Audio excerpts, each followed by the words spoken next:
The Alabaster Disaster. Story by Roger Bothwell. Poem by Chris Widmer. Please get lost in the story.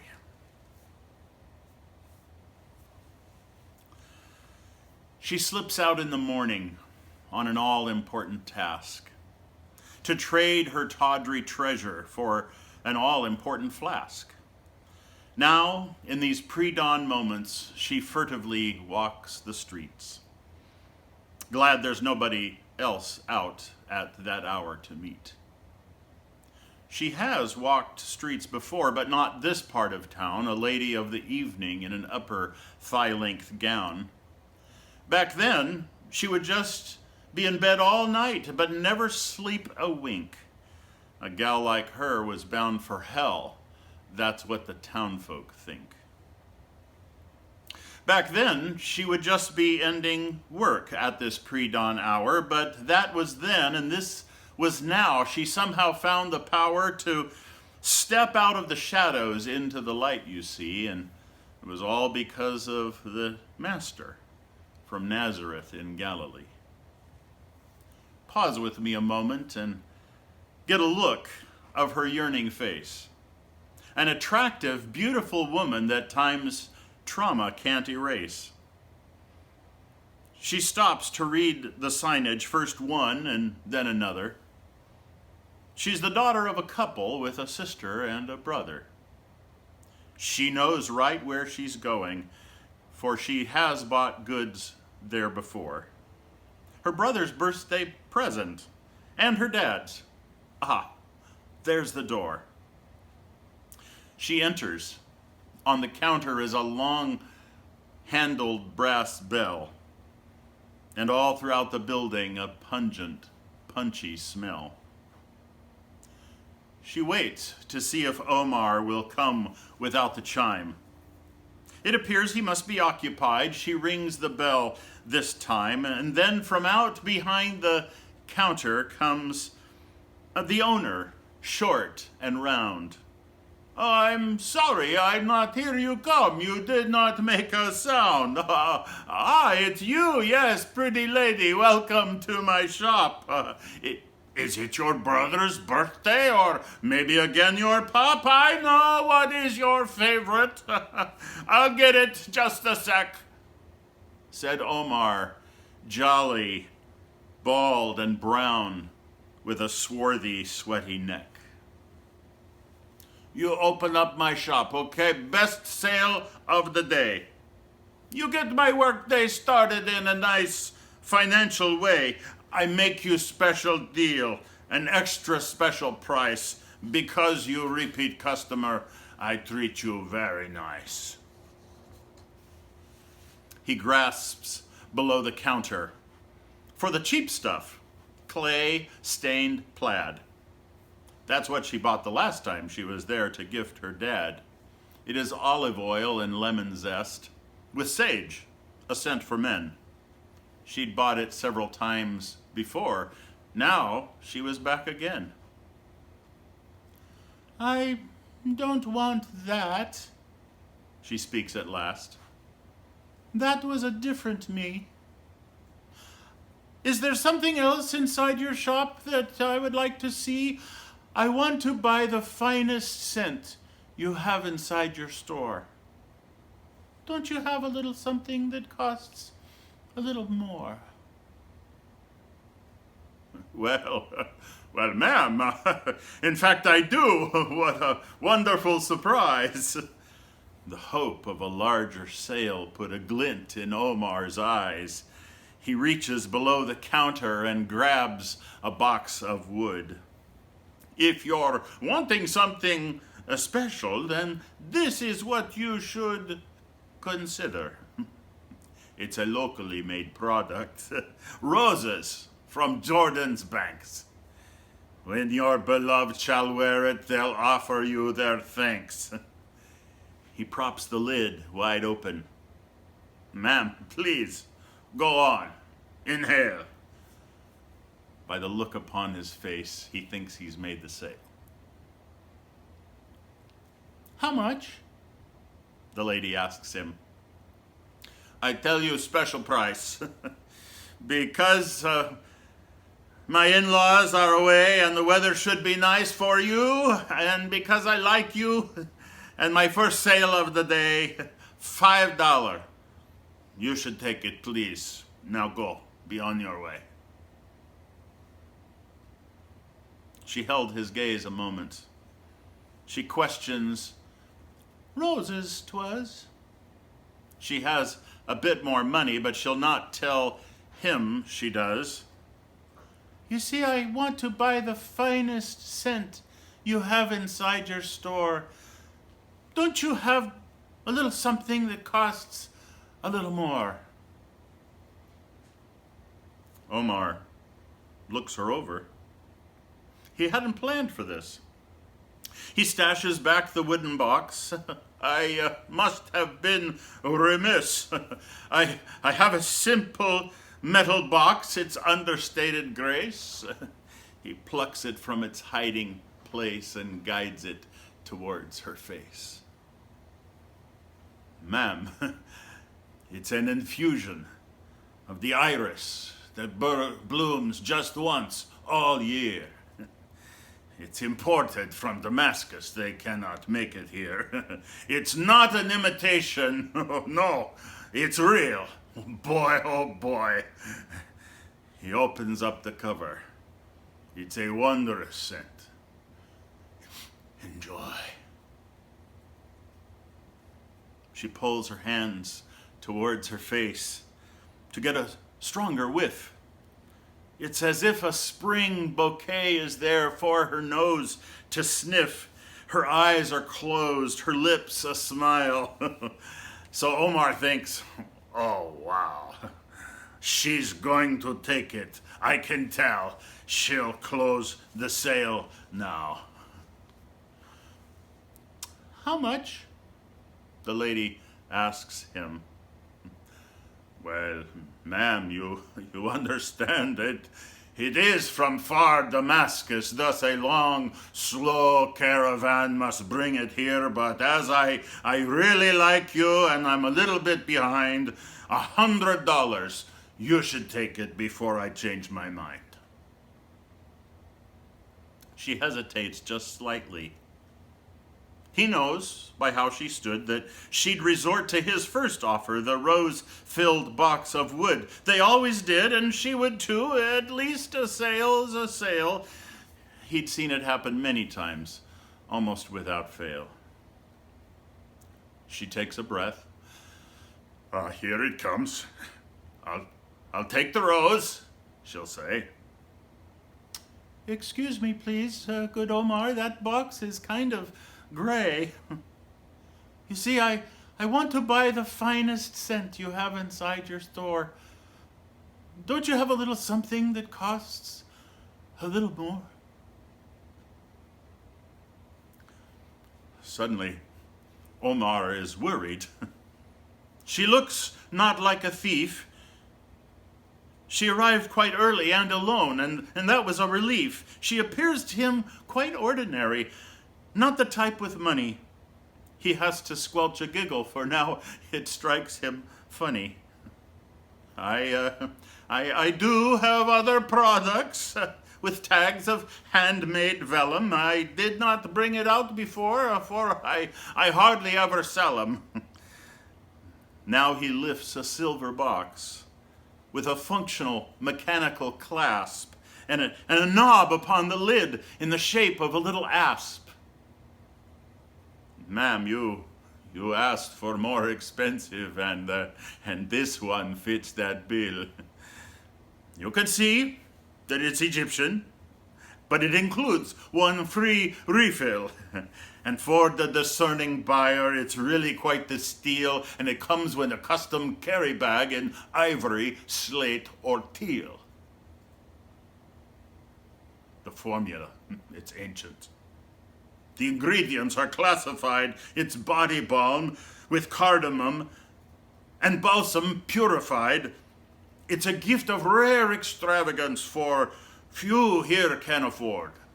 It's a gift for a lovely lady who is married to a lord. His nod gives her permission to release the clasp and flip the lid back for a moment. It's not a step to skip.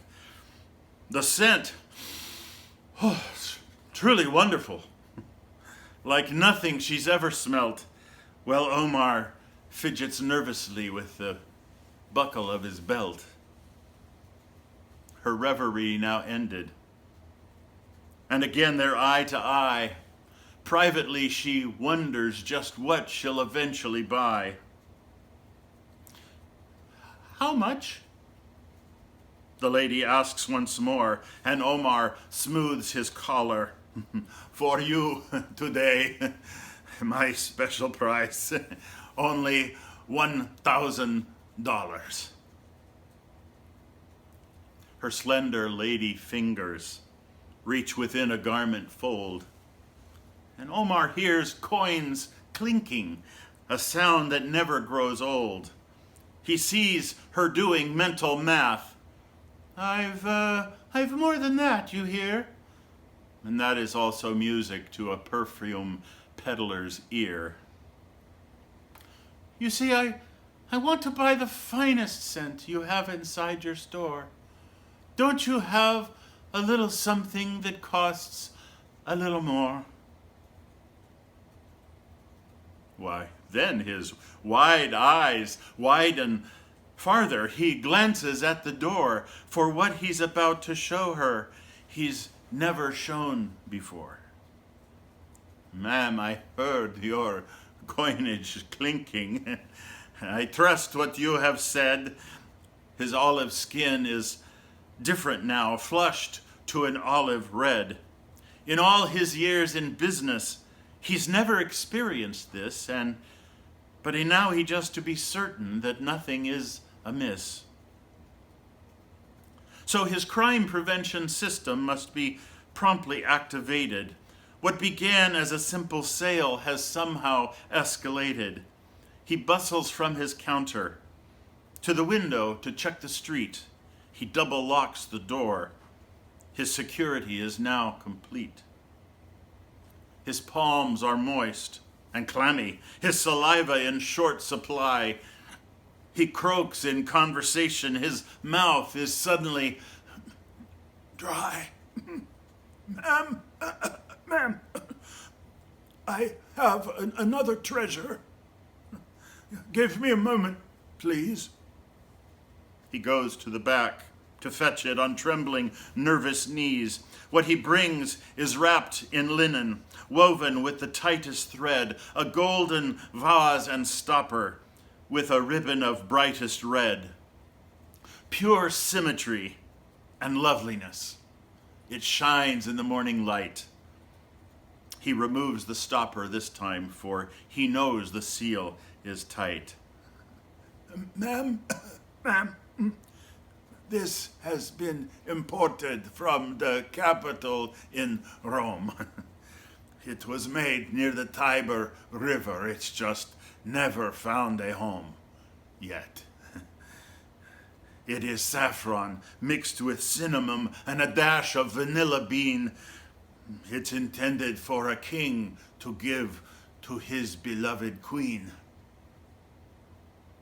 He does not let her touch it, for her hands would leave a mark. But her eyes now seem to smolder with a fire which is very dark. How much? Her familiar question. How much? She asks again. 2,500. You're going to take it then? He waits to hear her happy, yes. But this is not the case. Her lips began to quiver as she gazes in his face. Her hands clasp tight together and she holds them to her breast. I have to know, sir. I have to know. Is this one here your best? It can't be just good or better. It can't be just great perfume. I want it to make a statement when the aroma fills the room. I've asked you several times now, sir. I'll repeat it as before. I want to buy the finest scent you have inside your store. Could you possibly have a little something that costs a little more? His diastolic numbers rise. His pulse is in the unsafe zone. Omar asks her once again, Are you sure you came alone? And you actually have the funding to procure the very best? He couldn't tell by looking, for she was not finely dressed. He stares upon her earnest face. He ponders her financer. He broods. She sure can bargain. I doubt she'll like my answer. His brow is moist with icy sweat, his heart in palpitation. She has finally worn him down. He'll make no protestation. Ma'am, in fact, I do. I have one more scent-filled treasure.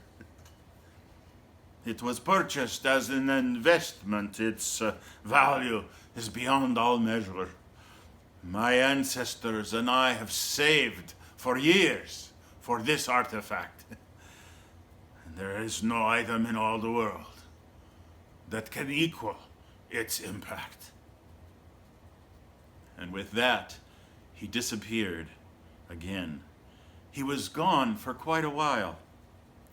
She heard some noise occasionally, digging, and a dial.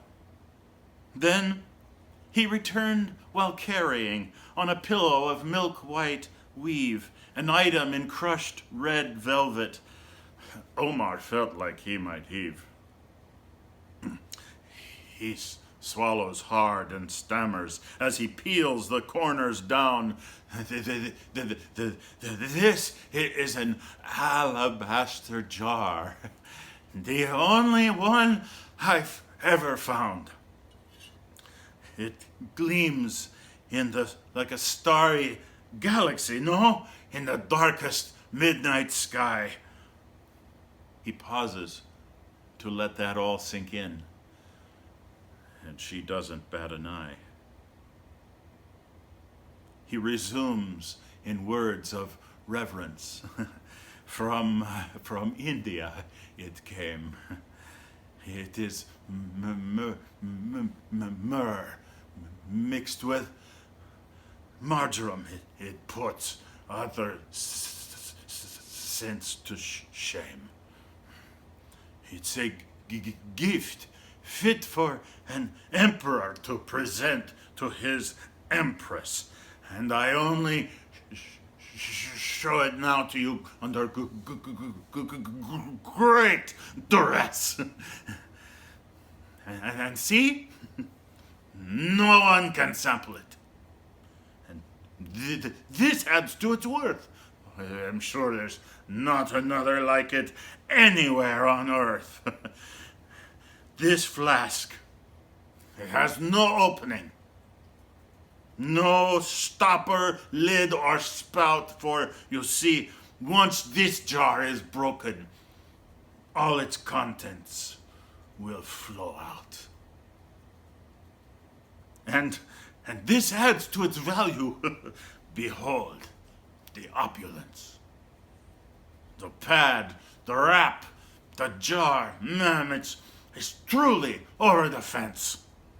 It can't be used time and time again. All others are but stunts. No, this is for those who would give their all. You can use it only once.